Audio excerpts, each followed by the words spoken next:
Rockstar Games are set to release their highly anticipated game Grand Theft Auto 6 later this year, and with that comes the next iteration of GTA Online. Now, a lot of other creators have already made videos on what they want to see in GTA Online, like general stability and an improved economy. However, I think that in this video you'll find some really interesting points that not a lot of other people are discussing. With that out of the way, let's get into the top 10 things GTA 6 Online should improve. Starting off with number 1, we have reworked race classifications. In GTA, every vehicle is placed into a specific category like sports, super, off-road, and so on. Whilst this classification system generally works pretty well, it becomes problematic when it comes to racing. Take the Banshee 900R for instance. It's categorized as a supercar because it's faster than most sports class vehicles. However, when you race it up against other supercars, it falls far behind. As a result, many players end up avoiding their favorite cars in races simply because they're just too slow to keep up. To improve this system, when it comes to racing, the vehicle selection should be based on their performance. Of course, I think that the vehicles should still be categorized according to what type of vehicle they are, but for the purpose of racing, we should have the option to bring along any type of vehicle that has similar performance to others. Next up, I'd like GTA 6 Online to have a stronger focus on roleplay elements. Currently in GTA Online, you're able to do pretty much anything you want and be whoever you want. Whether that's a taxi driver, a bounty hunter, a police officer, or if you want, you can even deliver pizzas. All of these things allow for you to follow whatever pathway you wish, but it doesn't take long for these activities to become quite boring, and that's because they lack depth. With each new update, the interest for the older jobs start to fade, with players continually grasping at any new content that gets released, and then they grind that until it's no longer any fun. In GTA 6 Online, I'd like to see these different career pathways go into more detail. Each of these roles should have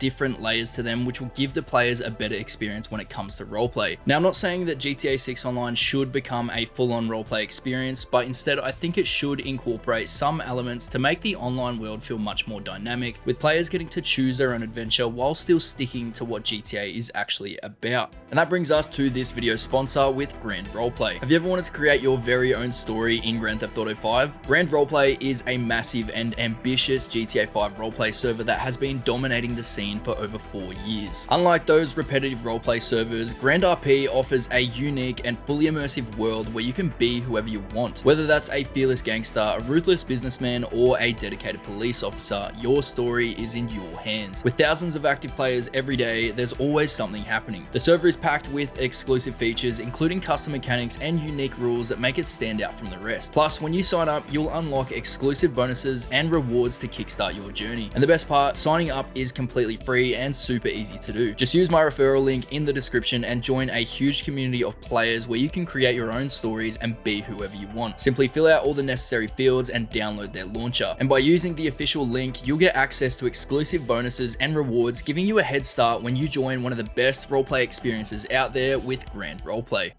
Next up, we have Reworked Businesses with a stronger emphasis on crew-based gameplay. In GTA Online, most business-related activities are tied to one of two roles, a CEO or an MC. When these systems were first introduced, they were exciting and encouraged teamwork. Players could form groups, invite others from the lobby, and work together to fill up their businesses and make big sales. However, this system is now outdated and could benefit from a significant overhaul in GTA 6 Online. Instead of registering as a boss and inviting players manually, the focus should shift over to the crews and foster a more communal experience. Crews in GTA Online currently serve little purpose beyond hosting private sessions for creators to engage with their fans. To bring back the crew focus, we should have a dedicated crew headquarters available at various locations on the map, similar to the CEO offices and biker clubhouses. However, rather than choosing between the two, players should have one customizable business at the center of their operations. The HQ could be personalized to match the crew's identity, whether that's more CEO oriented, biker themed, or something entirely unique. This headquarters would act as a social hub where crew members could gather, hang out, and launch missions from a central mission board. Importantly, the HQ and mission board should remain accessible across all sessions without needing the crew leader to be online. Crew members should be able to source vehicles, steal cargo, and stock warehouses around the map, and when it comes time to sell, the profits will be distributed fairly with a percentage allocated to the leader, higher up members, and contributors based on their level of participation. Additionally, leaders should be able to have the option to restrict sales until they're available to oversee key transactions if they choose. GTA Online can feel overwhelming for new players given the numerous businesses and properties required to access different missions. Consolidating these operations into a single central location would simplify the experience. Crew members could seamlessly manage warehouses and businesses from the HQ, eliminating the need to switch between a CEO and an MC role.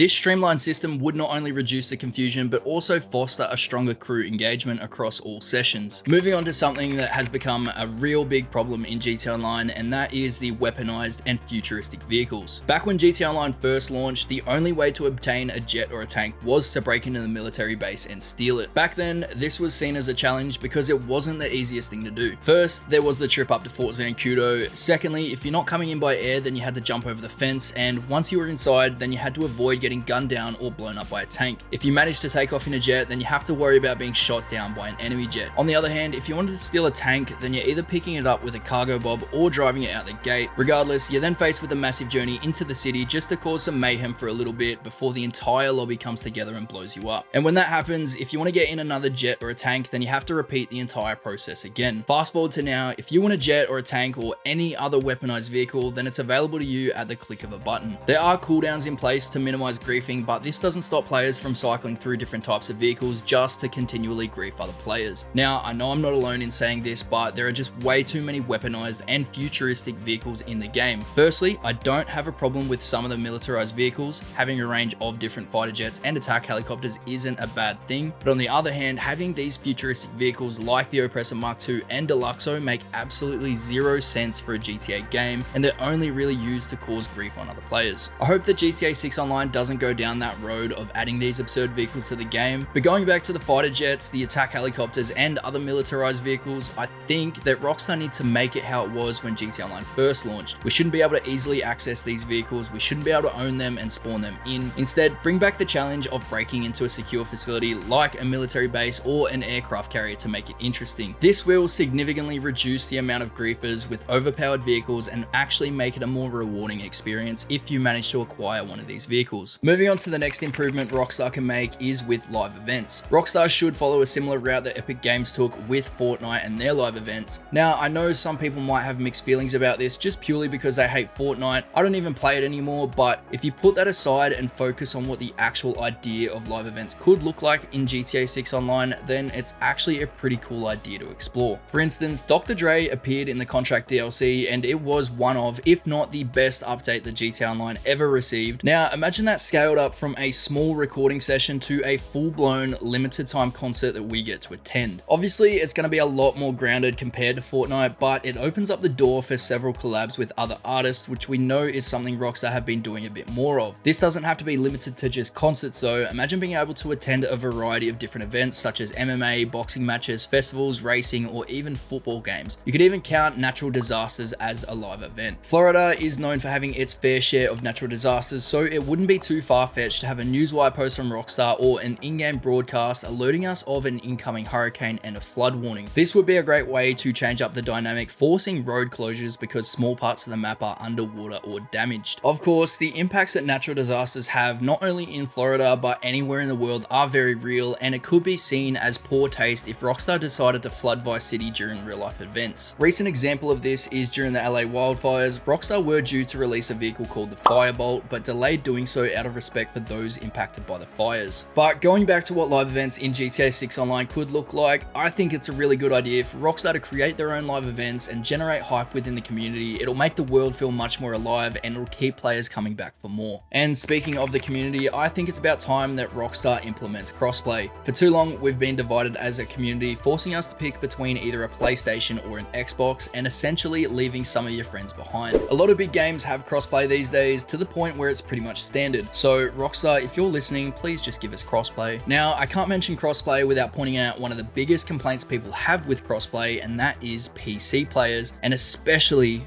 GTA PC players. If anyone's ever been in a public session on PC, then you'd understand what I mean. GTA 6 is set to only release on the PlayStation 5 and Xbox Series XS, but when it eventually does release on the PC, which it will, then I think there should be an option to disable PC and console crossplay and only have it between the two consoles. Either that, or just don't even include PC in crossplay at all. Now, I know it might be harsh to some, but honestly, PC users just cannot be trusted. Coming up next, we need better character customization. Rockstar took took a big step forward with character creation in Red Dead Online, offering far more depth than what we got in GTA Online. One of the most notable improvements was the ability to adjust the body type, allowing for players to shape their character beyond just facial features. Instead of being stuck with a single generic body model, players could choose between lean, bulky, or anything in between. This level of customization added a lot more personality to the game and made each player's character feel more unique. For GTA 6 Online, Rockstar should take this even further. Players should have full control over their players' height, build, and other proportions. Since GTA 6 Online is likely going to be around for many years, it's important that players have the freedom to design a character that truly represents them. An improved character creator would be a huge step in the right direction, making the online world feel much more immersive. Going beyond the initial character creation, we should be able to access gyms and fast food restaurants to further alter your character's appearance. Again, going back to Red Dead 2, even GTA San Andreas, eating too much food would lead to your character gaining weight, or if you were to take CJ to the gym, then you'd be able to put on a fair bit of muscle. I think it would be a really funny thing if you were to stop playing GTA Online for a few months, and when you return, your character is inside of his apartment and he's gained a few extra pounds because you weren't there to take him outside. I feel like this is something I could see Rockstar doing. But going back to customization, another way to enhance this is to mix and match clothing. In GTA Online, there are currently too many items that are incompatible with other items, restricting us from creating some really cool outfits. I get that there would be a bunch of clipping issues, but given how long this game has been in development for, surely someone's taken the time to make this work. While we're on the topic of customization, I think we should discuss customizable apartments. GTA Online is over a decade old and it can get quite boring looking at the same interiors over and over. Instead of Rockstar creating multiple interiors like they did with some of their other updates, they should give the players a creator tool to customize their own interior. Let us paint the walls and decorate it with artwork. Let us pick and choose furniture, placing it wherever we want. Being stuck with such a limited amount of options when it comes to our apartments really sucks. So this would really allow us to create our very own unique personal space that actually belongs to us, rather than everyone sharing the same overused interiors. Next up, we have lore development. Lore development is key when it comes to creating these complex worlds, but I think it's something that Rockstar have really been struggling to do with GTA Online's updates. Now, Rockstar Games are more than capable of delivering some extremely high quality updates with an excellent narrative, but when you take a step back and try to piece together every DLC, then you'll realize that they don't really tell a continuous story. Each update, with the exception of a few, are completely separate from each other, which can be seen as both a good and a bad thing. In GTA 6 Online, I'd like to see a story that continues to grow and develop over time. Each update should complement the next, following a consistent storyline throughout its lifespan. And when I say consistent, I don't mean I want to be flying jetpacks trying to save the world and switching it up and owning a tow truck company. The DLCs can and should be very different from each other, but they should include a logical pathway into them so that it makes sense in terms of story development. With GTA Online, I don't think Rockstar had an intended direction for their online updates, probably because they didn't anticipate how popular the online was going to be. But this time around, they're going into GTA 6 Online knowing full well how popular it's going to be. The online portion of the game is going to be around for a very long time, so I hope that we get to see updates that continue to expand the lore and it becomes so deep that in 10 years time, people are making YouTube videos explaining the entire GTA 6 Online storyline. And finally, the last thing that I think Rockstar should implement is proximity chat. Currently in GTA Online, the game chat works across the entire session, meaning people in Paleto Bay can talk to people in the city. Games like Call of Duty Warzone use proximity chat so that you don't have a lobby full of people shouting all at once, and it makes for some really funny gameplay. I even made a video called Making Friends in Warzone 2 with proximity chat, so if you guys wanted to check that out after the video, I'll link it down below. But there's another game that I've been playing recently and it has an even better proximity chat system, and it's called Lockdown Protocol. Basically, it's like a 3D Among Us, but so much better. Anyways, the chat system in this game works in a much smaller area, so if you were to run to the other side of the room or around a corner, then you could talk to your friend without worrying about others hearing you. This would make for some really interesting moments in GTA 6 Online because you could sneak up on people with your friends and come up with a plan before you approach, which would completely change the way we handle encounters with other players. And that wraps up my top 10 things GTA 6 Online should improve. Let me know down in the comments below if you have anything you want to see in GTA 6 Online, and we might even be able to make a part 2 with your suggestions. If you did enjoy the video, be sure to leave a like, subscribe, and I'll catch you in the next one.